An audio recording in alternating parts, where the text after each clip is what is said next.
IB express న్యూస్కి స్వాగతం.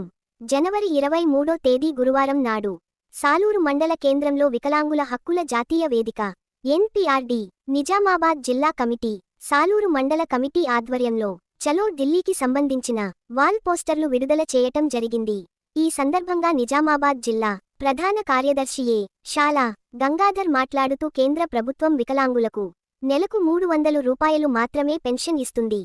దాన్ని 5,000కు పెంచాలని, అట్లాగే ఉపాధ్యాయుని పని దినాలు 100 రోజులకు బదులు సంవత్సరంలో 200 రోజులు పని దినాలు కనిపించాలని, అంత్యోదయ కార్డులు ప్రతి వికలాంగుడికి ఇవ్వాలని, ఇల్లు లేని వికలాంగులు ఇల్లు నిర్మించుకుంటే కేంద్ర ప్రభుత్వం 5 లక్షల రూపాయలు, రాష్ట్ర ప్రభుత్వం 5 లక్షల రూపాయలు ఇవ్వాలని, అర్హులైన వారికి ఉద్యోగాలుగా నియమించాలని తదితర సమస్యల పరిష్కారం చేయాలని ఢిల్లీకి వెళ్లటం జరుగుతుంది. ఫిబ్రవరి 10వ తారీఖు ఢిల్లీలో మహాధర్నా ఉంది. ఈ ధర్నాకు నిజామాబాద్ జిల్లా వ్యాప్తంగా ఉన్నటువంటి వికలాంగులందరూ పెద్ద ఎత్తున తరంగాలలో పిలుపు ఇవ్వడం జరిగింది.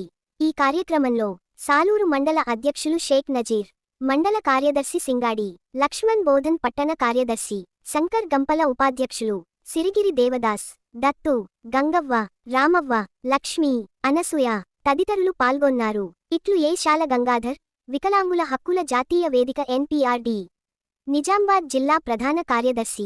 మరిన్ని వివరాల కోసం చూస్తూ ఉండండి ఐబీ ఎక్స్ప్రెస్ న్యూస్ ఛానల్కి. లైక్ చేయండి, షేర్ చేయండి, సబ్స్క్రైబ్ చేయడం మర్చిపోకండి. 10 లక్షలు ఇవ్వాలని, ప్రభుత్వాలు కలిపి 10 లక్షలు ఇవ్వాలని, వికలాంగులకు సదరన్ క్యాంపులు విడివిడిగా పెట్టి ఎక్కడికక్కడ సదరన్ సర్టిఫికెట్లు ఇవ్వాలని, అనేక మంది వికలాంగులకు ఇప్పటికీ పెన్షన్లు రావటం లేదు, వారందరికీ పెన్షన్లు ఇవ్వాలని, కొత్తగా వికలాంగులు దరఖాస్తు పెట్టుకున్న వారికి కూడా పెన్షన్లు మంజూరు చేయాలని, తదితర డిమాండ్లు పరిష్కారం కావాలని ఫిబ్రవరి 10వ తారీఖు ఢిల్లీ పోతున్నాం. ఈ ఢిల్లీకి దేశంలో ఉన్నటువంటి, మన రాష్ట్రంలో, మన నిజామాబాద్ జిల్లా వ్యాప్తంగా ఉన్నటువంటి వికలాంగులు పెద్ద ఎత్తున తరలి వచ్చి కేంద్ర ప్రభుత్వం పైన ఒత్తిడి తెచ్చి తమ సమస్యని సాధించుకోవాలని వికలాంగులకు విజ్ఞప్తి చేస్తున్నాము.